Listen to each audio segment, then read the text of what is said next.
Michelin.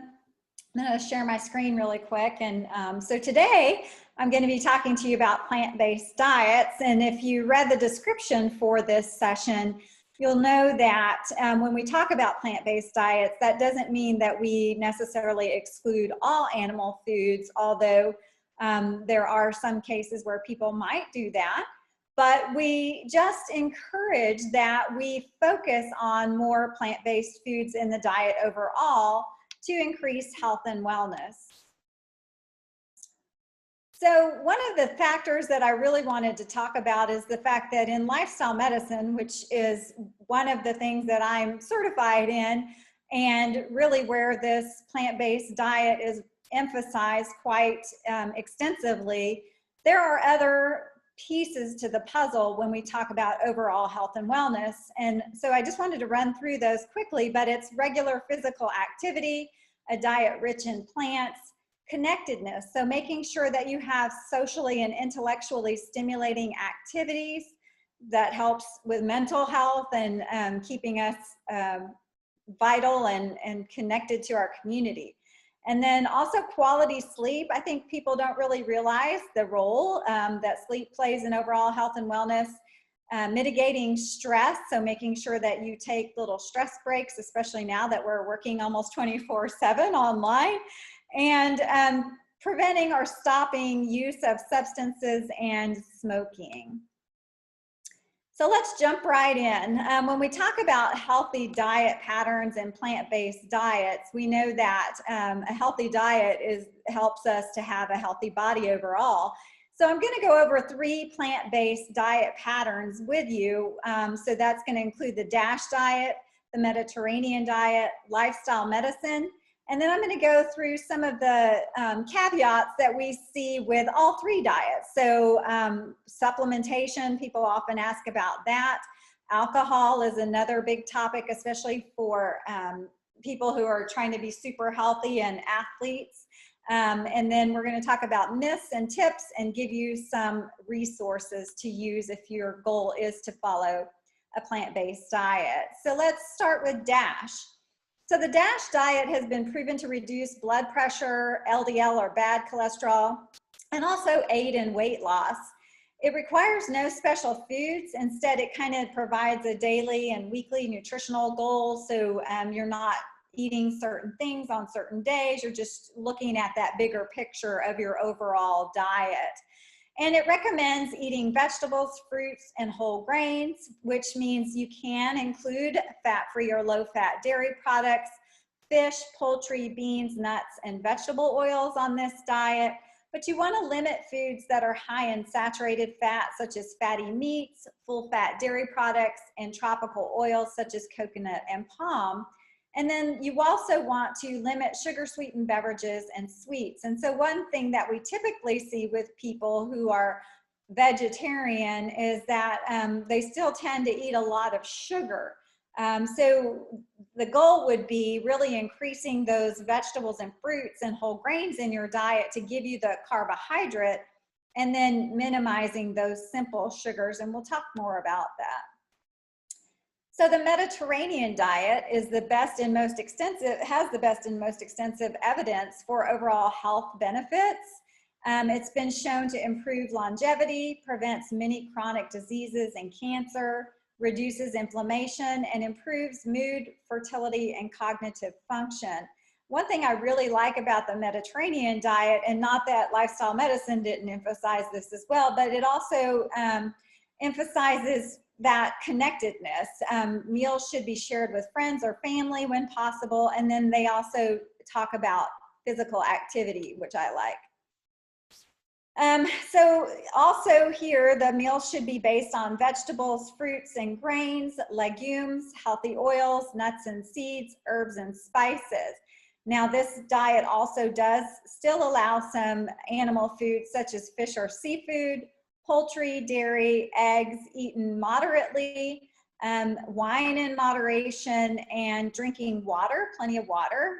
Many of us don't get enough water in our life, especially with all the variety of sugar-sweetened beverages and alcoholic beverages and other things that are out there on the market. So Again, it minimizes sweets, but then also in this particular diet minimizes other meats besides the fish and poultry. So lifestyle medicine is really more swayed towards the vegetarian lifestyle. It really maximizes the intake of whole plant foods and minimizes the intake of processed and animal-derived foods. So it eliminates processed foods, added sugars, oils, refined flour. So it's much more strict, you can see. And then also it eliminates animal products for the most part, including meat, poultry, fish and seafood, dairy, and eggs, although it does allow salmon and other omega-3 fatty acid rich fish, which we'll look at in a little bit. But in common conversation, it's most likely to be what's called a low-fat vegan diet compared to the DASH diet or the Mediterranean diet. And if you are going to get that strict with your diet, it's probably recommended that you meet with a registered dietitian who's trained in lifestyle medicine. And if you are just looking to get a healthier diet overall and follow some of these plant-based food recommendations, maybe a lifestyle medicine health coach. So the consensus among these diets, because now you're like, well, which one should I follow? Well, really, it's up to you. It's a personal preference. But the consensus is that you want to eat plenty of fresh fruit and non-starchy vegetables every day. Focus on plant foods to increase fiber, vitamins, and minerals, because we know that those components of food really help to increase our health. They help digestive function, antioxidants in terms of aging and other chronic diseases that we might have as a result of aging, and other lifestyle habits. So just overall, adding more vegetables into your daily diet. If you just, you're like, okay, I want to get started on this road, what do I need to do? Focus on the green leafy vegetables, including fruits, especially berries, nuts, beans, and whole grains, lean meats, fish and poultry, again, depending on how far you want to go towards the lifestyle medicine end of the spectrum, and focus on plant-based proteins and fish. And so I'm going to give you some examples of those in just a minute as well. And then choose healthy fats such as vegetable oil, nuts, and avocado. The other consensus among all the diets presented is that you should avoid processed foods and deep fried foods. We know that these foods are very low in nutritional value, but at the same time high in calories, sodium, and fats such as saturated fats. And then also limit or cut out the sugar sweetened beverages, because that's pretty much straight sugar. So what about supplements? I get this question a lot. Well, what we do know is that dietary supplements and nutraceuticals are made for people with nutritional deficiencies. So unless you have a diagnosed nutritional deficiency, you probably don't need to be taking a supplement. So you would need to check with your physician or your registered dietitian. So it should be only used under the supervision of a provider. There's little or no regulation of supplements. So you could be taking something that actually could harm you rather than help you. They often make false claims. They're not recognized as drugs by the definition of the FDA, so that means that they're not regulated.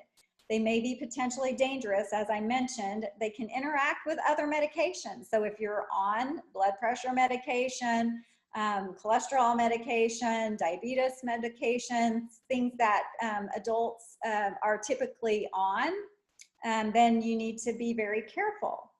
May disrupt your natural body function. So the last thing you want to do is be taking something that's hampering you from health when you're trying to be healthy. And they may cite research, but they're not held to the same FDA standards. So what about alcohol? That's another question I'm often asked. So a glass or two of red wine is thought to actually have health benefits, but that doesn't mean that we want you to start drinking if you don't already drink. Excess alcohol can actually have negative consequences, and we know that as a general rule, I think, but it slows or impairs brain cell communication, which means it can impair our functioning. Can give us fuzzy memory or drowsiness, which we definitely don't want to have while we're driving. long-term changes in terms of balance, memory, emotions, coordination, or body temperature. So there are long-term detriments of heavy alcohol intake.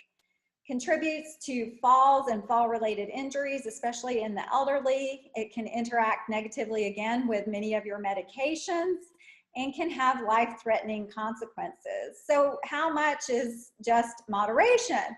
Well, interestingly, that's 1 drink per day for women and 2 drinks per day for men. So think about, do I limit my drinking to that much? And just because we say 1 drink per day or 2 drinks per day doesn't mean you can save them all up and have 7 to 14 on the weekend.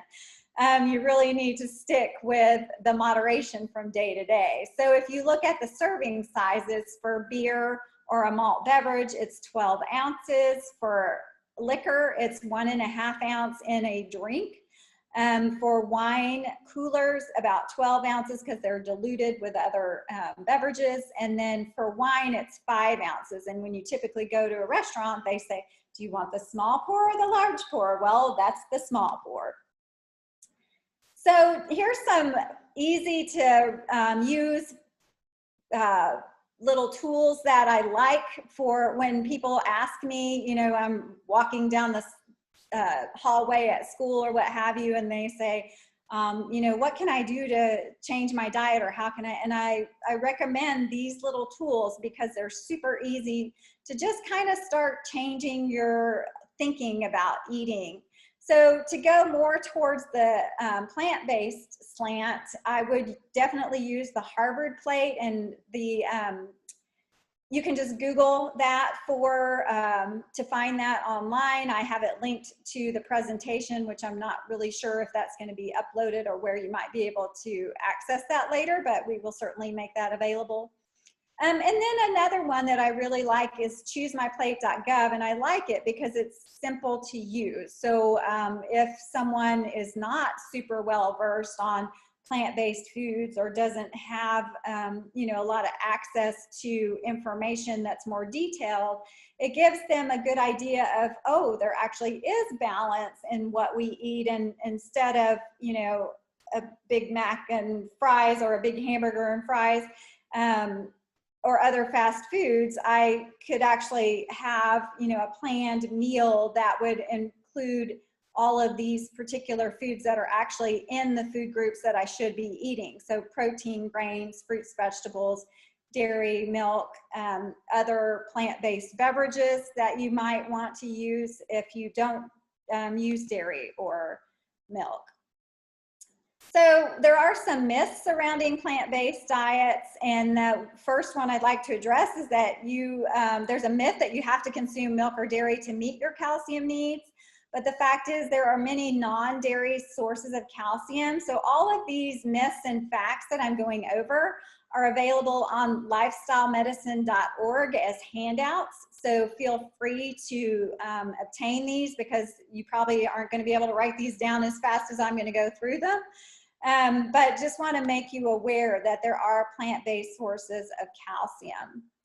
The second myth is that carbohydrates are bad for you. And so I mentioned earlier about eating complex carbohydrates instead of, you know, sugar and sweets if you are going more towards a plant-based diet. And I think sometimes people try to minimize their carbohydrates too much, and they end up craving those sweets and those sodas because they are too low on carbohydrates. So the important thing to remember is that not all carbs are created equal. And so you do want to include vegetables, fruits, and whole grains, beans, and legumes. They provide energy and essential nutrients that are health promoting. And we do need those in our diet. And we want to aim for about 25 grams of fiber each day, which these actually provide. So we do know also that a healthy diet leads to a healthy brain. And with the onset of dementia and Alzheimer's becoming more prevalent in the US, and because we have an aging population, plant-based foods, especially fruits and vegetables, which I just was emphasizing as knowing that we need to include these carbohydrates, contain these important vitamins and minerals that we need to help preserve cognitive function and to prevent Alzheimer's disease. So preventable harm that we could abate just through our diet. Another myth is that most people don't get enough protein, so people worry about taking meat or animal-based foods out of their diet, but that's not true. The average person actually consumes too much protein. So the average person in the US consumes about 80 grams of protein per day. And if you see in the graphic, men need about 56 grams and women about 46 grams. And that's based on the age range from 19 to 51 and more years old. So that adult age range, but your protein needs do change as you age and when you're younger. So again, a registered dietitian would be a good source to find out what your exact protein needs are.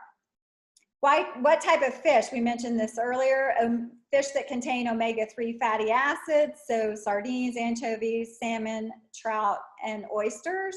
And then not good sources would be tilapia, catfish, orange roughy, cod, and shrimp. So that's why the lifestyle medicine diet recommends more so the salmon. And the last myth is that you need to eat animal protein to meet your protein needs, and that is also untrue. Plenty of protein can be obtained through plant foods, and you can see here where many of those foods are, that things like lentils and beans that I mentioned before in the protein category, and then, you know, comparatively ounce per ounce with meat. They rank pretty high up there in terms of grams of protein. So the other thing you can do is combine plant-based proteins to raise up that level of grams that are available. So there's rice and black beans, hummus and bread, corn and black-eyed peas, bulgur and whole wheat, tofu and rice, corn and lima beans, tortillas with refried beans, and pea soup with bread. Other ways to get vegetarian meals that would typically contain meat, if you're wanting to go more plant-based, is add vegetables and take out the meat to things like pasta primavera, pasta with marinara, all of these things that we typically would add meat to, but you can add vegetables, beans, lentils, etc. So here's some tips and another plate-based graphic that you can use. Again, these are available on lifestylemedicine.org, and it just planning ahead, making sure these foods are available, setting your goals each week, have a game plan for eating. Every day I know pretty much what I'm gonna have for breakfast, lunch, and dinner. So it's really good to plan ahead so that you don't get into a position where you don't have those foods available, or you end up not following what you had planned. So I guess my summary is that food is medicine. Your prescription is waiting in your kitchen. And I think that when we use food as medicine, we can actually get ourselves off of medication type of prescriptions and live a much healthier life. Here are my resources. Again, I would highly recommend getting that Harvard Healthy Eating Plate and the Lifestyle Medicine website for your resources. Thank you. Thank you, Teresa. You know, here at the Food Bank, we deal with a lot of myths around hunger and food and health as well. And one of the things that the research recently has shown is that people who are food insecure often have to make trade-offs between medicine, medical care, and their food. And so what we find is that they are looking for cheaper foods, and which are often the less healthy foods. So Dr. Wagner, can you share just a couple of tips on what are some great affordable sources of food for the plant-based lifestyle? What's a great budget plan? Well, that's the great thing actually about plant-based eating is, you know, people don't typically think of it, but if you look in the grocery store, beans, legumes, those foods are very inexpensive. It's a matter of cooking them and knowing how to cook them. But again, you can find recipes online all over the place. I'm sure that you guys give out recipes from time to time. And, you know, there's always some great recipes available from things like your extension agent, community health workers. So look to those resources, but also the great thing about fruits, vegetables, beans, legumes is you can extend them over time. So if you don't use them the first time, just carry them over to another meal. Just store them properly to make sure that they stay safe.